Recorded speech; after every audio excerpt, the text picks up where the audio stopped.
विभाग का कोई कमेंट ना करना, विभाग का प्रेस कॉन्फ्रेंस या पुलिस के सामने भी ना आना, विभाग का मीडिया से ना बात करना, ससुराल वालों का पैरवी करने से भी इनकार कर देना, किसी का कोई बयान सामने नहीं आना। उनका कहना यह है कि अगर वो कुछ बता देंगे तो पुलिस में उनका नाम आ जाएगा। क्या पूरा मामला है? जो पति के जो बयान आ रहे हैं वो भी काफ़ी उलझाने वाले हैं, क्योंकि सर वो एक ऐसा मामला था, पति पत्नी बाइक से जा रहे हैं, पत्नी की हत्या हो जाती है गोली मार के। शाहजहांपुर में घटना ये हुई कि सहेली के जाल में एक छात्रा फंसी, रुपयों का इंतजाम किया गया, नैनीताल आना पड़ा। गोरखपुर से एक हनी ट्रैप का मामला सामने आया है, और ये हनी ट्रैप किसी आम आदमी के साथ नहीं, मर्चेंट नेवी के कर्मी के साथ हुआ है। नाबालिग लड़की के साथ पकड़ा गया। सवाल है आगरा से, जहां झूठ, फरेब और धोखा डेटिंग ऐप ने दिया एड्स। नमस्कार, मेरा नाम है मृत्युंजय त्रिवेदी और आप देख रहे हैं अमर उजाला पॉडकास्ट। लगातार बीते 3 दिनों से हम आप तक उत्तर प्रदेश के कुछ जघन्य अपराधों की खबरें आप तक पहुंचा रहे हैं, जिसमें सीतापुर हत्याकांड सुर्खियां बटोर रहा है। सीतापुर हत्याकांड में फिर से आज कुछ नए अपडेट्स हुए हैं।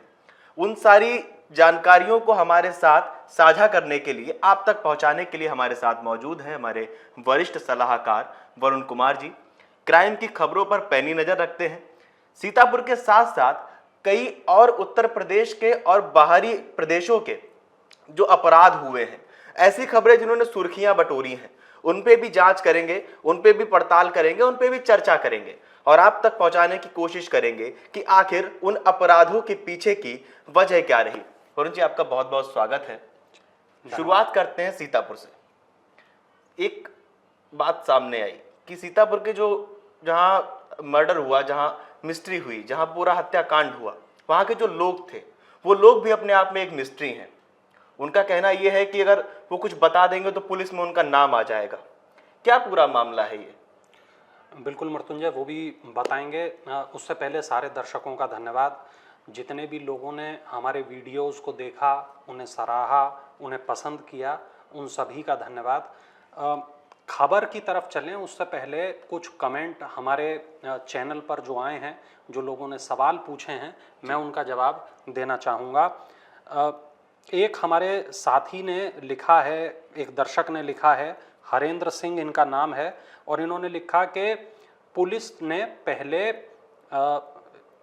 अनुराग को ही दोषी बताया, उसके बाद अजीत को दोषी बताया, और आखिर ये मामला फंसा हुआ क्यों है। तो इस सवाल का मोटे तौर पर जवाब यही है कि जांच लगातार जारी थी। जब पुलिस ने अनुराग को दोषी बताया था तब तक पोस्टमार्टम की रिपोर्ट नहीं आई थी, लेकिन जब पोस्टमार्टम की रिपोर्ट आ गई तो पुलिस का जो जांच का दायरा था वो अनुराग से हटकर जो शक की सुई थी वो अजीत की तरफ चली गई। जांच हुई, पूछताछ हुई, खुलासा हुआ, अजीत उसमें अभी तक की जो जांच है उसमें दोषी पाया गया है। एक हमारे दर्शक हैं जिन्होंने लिखा है, बहुत अच्छी कोशिश, आपका धन्यवाद। प्रभात सिन्हा हैं ये, इन्होंने हमें तारीफ दी है, उनका शुक्रिया। शिव प्रकाश सिंह, इन्होंने एक सवाल पूछा है कि सीतापुर हत्याकांड में ये भी पता चला था कि आरोपी की पत्नी 1-2 दिन पहले भारी मात्रा में महमूदाबाद बैंक से धन निकासी की थी, धन का उपयोग कहाँ किया गया? ये बहुत महत्वपूर्ण सवाल है। देखिए, मैंने ये बताया था कि विभा जो अजीत की वाइफ हैं, उन्होंने बैंक से पैसा निकाला था, और एक टाइम पे पुलिस ये भी विचार कर रही थी कि कहीं ऐसा तो नहीं कि इस पैसे का जो इस्तेमाल है वो जो भाड़े के हत्यारे हैं उनको देने के लिए किया गया हो। हालांकि अभी तक की जांच में ऐसा कुछ भी सामने नहीं आया है, बल्कि एक थ्योरी दूसरी निकल कर आई है जिसमें अजीत के ऊपर कर्ज होने की बात कही गई है। तो संभव है कि ये पैसा शायद वहाँ दिया गया हो। इसके अलावा देवा पंडित, इन्होंने कमेंट किया है कि आपने अपने शो में बहुत ही बारीकी से हर पहलू को उजागर करने का प्रयास किया है और आपका ये शो पसंद आ रहा है। तो देवा जी, आपका शुक्रिया, बहुत धन्यवाद आपका। इसी तरह आप लोगों का साथ, आपका प्यार बना रहे। सभी लोगों का शुक्रिया। और अगर आपके कोई कमेंट हो किसी भी खबर को लेकर तो आप ज़रूर कमेंट करें, हम कोशिश करेंगे अपने नए वीडियो में आपके तमाम सवालों के जवाब दें। अब मृत्युंजय के सवाल की तरफ आते हैं कि लोग आखिर क्या कह रहे हैं। जो हमारी रिपोर्ट है, जो हमारे ग्राउंड पर मौजूद रिपोर्टर्स हैं, अमर उजाला की बहुत बड़ी विस्तृत टीम है और हर जिले में, हर कस्बे में, हर गांव में जो हमारे संवाददाता हैं, ग्राउंड पर जो लोग हमारे मौजूद हैं, उनकी जो रिपोर्ट्स हैं वो ये बताती हैं कि सीतापुर के रामपुर मथुरा के पल्हापुर गांव का ये जो मामला है पूरा, पल्हापुर उस गांव का नाम है, वहाँ पर दो चीज़ें हैं। एक तो लोग डरे हुए हैं। डरे हुए क्यों हैं? लोगों को ये लगता है कि अगर वो बात करेंगे, इस हत्याकांड की चर्चा करेंगे, तो कहीं ऐसा ना हो पुलिस पूछताछ के लिए उनको भी उठा ले। उठा ले का मतलब हिरासत में ले ले। तो ग्रामीण अंचल में ये बहुत ज़्यादा देखने के लिए आता है मृत्युंजय, के लोग थोड़ा सा पुलिस से भयभीत रहते हैं। कहते हैं ना पुलिस की दोस्ती अच्छी, ना पुलिस की दुश्मनी अच्छी, पुलिस रस्सी को सांप बना देती है, ऐसी तमाम कहावतें ग्रामीण अंचलों में चला करती हैं। तो लोग डरे हुए हैं। लोग ये मान रहे हैं कि अगर वो मीडिया से कोई बात कहेंगे तो कहीं ऐसा ना हो उनके नाम से वो बात छप जाए, पब्लिश हो जाए, अखबार में निकल जाए और जो पुलिस है वो उनको पूछताछ के लिए उठा के ले जाए। तो एक बात महत्वपूर्ण ये। दूसरी बात ये कि अनुराग का जहाँ घर है उससे करीब 100 मीटर की दूरी पर सालिक नाम के एक शख्स का भी घर बना हुआ है। अब सालिक ने ये बताया कि हत्याकांड वाली रात को वो घर के बाहर सोए हुए थे और उन्हें कुछ भारी चीज़ के गिरने की आवाज़ तो आई, लेकिन उन्हें आसपास ऐसा कुछ दिखाई नहीं दिया, इसलिए वो दोबारा सो गए। और उन्होंने ये भी बताया कि चूंकि 2:30 बजे से और 4 बजे के बीच का ये वाकया है, घटनाक्रम है, तो अमूमन ऐसा होता है कि ये वो टाइम होता है जब सबसे ज़्यादा सन्नाटा होता है, जब सबसे ज़्यादा लोग गहरी नींद के आगोश में होते हैं। तो लोगों को पता ही नहीं चल पाया कि ऐसा कुछ हुआ है। वहीं तालाब के पास रहने वाले एक शख्स ने ये बताया कि उसके पूरे घर में कांच की खिड़कियां लगी थी जो अक्सर बंद रहती थीं, इसलिए उसको ना गोली की आवाज़ सुनाई दी और ना बच्चों के चीखने की आवाज़ सुनाई दी। अब एक महत्वपूर्ण बात, जिला बेसिक शिक्षा अधिकारी अखिलेश प्रताप सिंह, उन्होंने इस बात को कहा कि अजीत सिंह की हत्याकांड में जो भूमिका रही और पुलिस ने जो उनको जानकारी दी है, एफआईआर की कॉपी वगैरह जो उन्हें मिली है, पुलिस विभाग ने अभी कुछ लिख कर नहीं दिया है और शनिवार तक उनके पास पुलिस की रिपोर्ट आ जाएगी और पुलिस की रिपोर्ट के आधार पर वो शासन को निलंबन की संस्तुति भेज देंगे। और ये जो सहायक अध्यापक हैं अजीत, जिन्होंने इस हत्याकांड को अंजाम देने की बात जिनके बारे में कही जा रही है, उन्होंने कबूली है और उनका निलंबन किया जाएगा। अब क्या अजीत के ससुराल वाले अजीत की पैरवी करेंगे या नहीं करेंगे, एक ये बड़ा सवाल था। तो इस पे भी ग्रामीणों की जो राय है वो सामने आई है। ग्रामीणों के दो इसमें मत हैं। एक मत ये कहता है कि अजीत के ससुराल वाले उसकी पैरवी करेंगे, वहीं कुछ ग्रामीणों के मुताबिक उन्होंने जब बात की तो उन्हें ये बात बताई गई कि ना तो वो लोग इस केस की पैरवी करेंगे, यानी विवाह के जो परिवार वाले हैं, ना तो इस केस की पैरवी करेंगे और ना ही अजीत से मिलने वो लोग जेल जाएंगे। सर, दो सवाल जी। पहला ये कि पुलिस का एक आपने बताया ग्रामीण अंचल में एक भय होता है कि उन्हें उठा ना लिया जाए, उसके पूछताछ के लिए बार बार उन्हें परेशान ना किया जाए। एक तो पॉइंट ये हो गया। दूसरा ये कि क्या ग्रामीण को, जो गांव के लोग हैं, उन्हें कोई ऐसा राज पता हुआ है?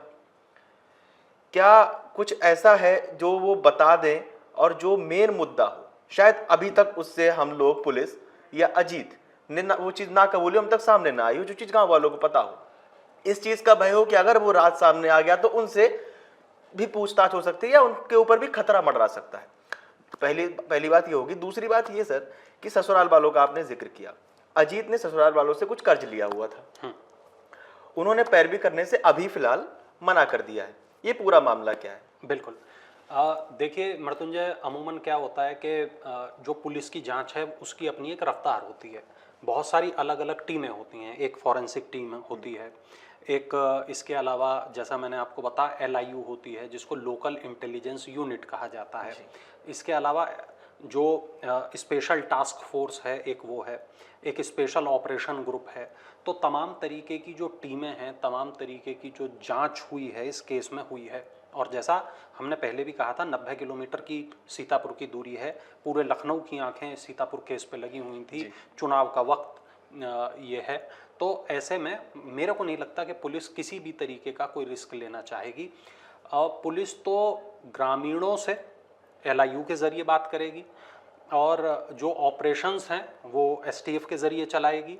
फॉरेंसिक्स ने वहाँ पे पूरे पैरामीटर की जो है जो भी प्रेमिसेस है उसकी भी जांच की है, जहाँ जहाँ तक हो सकता है वहाँ उस इलाके की जांच की है। तो फिलहाल ये नहीं कहा जा सकता कि ग्रामीणों को कोई ऐसी बात पता थी जिसके खुल जाने से शायद केस की दिशा ही बदल जाए। एक बात। दूसरी बात, जो देसी तमंचा वहाँ से बरामद हुआ था उसको बैलिस्टिक जांच के लिए भेजा गया था, और बैलिस्टिक जांच में ये साबित हुआ है कि जो गोलियाँ उन लोगों को मारी गई हैं वो इसी 315 बोर के तमंचे से चलाई गई थीं।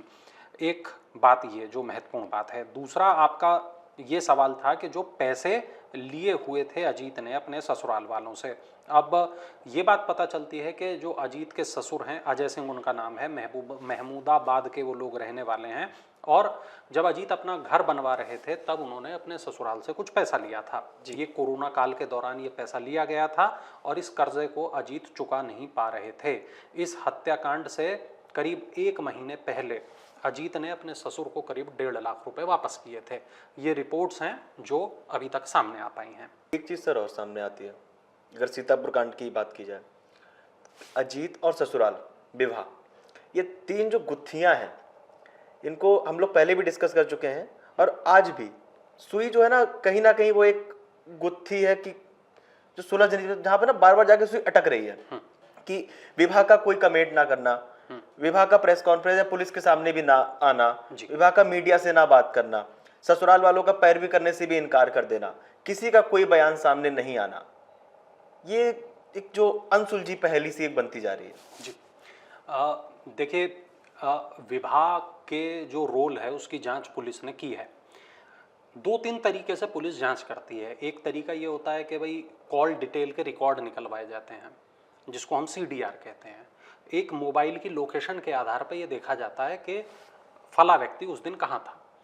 मान लीजिए आपका ये जो फ़ोन होता है ये आपका सबसे बड़ा जासूस होता है, और इसे ये पता होती है कि बात कि आप कहाँ जा रहे हैं, आपका मूवमेंट कहाँ से कहाँ तक रहा है। इसमें GPS होता है जो अमूमन ऑन रहता है, लोग उसे बंद नहीं करते। तो ये पता चल जाता है आपकी लोकेशन कहाँ रही, आप कहाँ कहाँ गए थे। आप इसमें 1 महीने की लोकेशन चाहें, 1 महीने की लोकेशन भी बहुत आसानी से निकाल सकते हैं। तो पुलिस ने अभी तक जितनी जांच की है उसके मुताबिक अजीत के अलावा किसी और शख्स की इस केस के अंदर कोई इन्वॉल्वमेंट नहीं मिली है। हाँ, ये जैसा मैंने कल भी कहा था कि ये एक बहुत बड़ा सवाल है कि अजीत ने, ऐसा कैसे हुआ कि उसने अपनी पत्नी को कुछ नहीं बताया, ऐसा कैसे हुआ कि अजीत और उसकी पत्नी के बीच इस टॉपिक पर कोई बात नहीं हुई।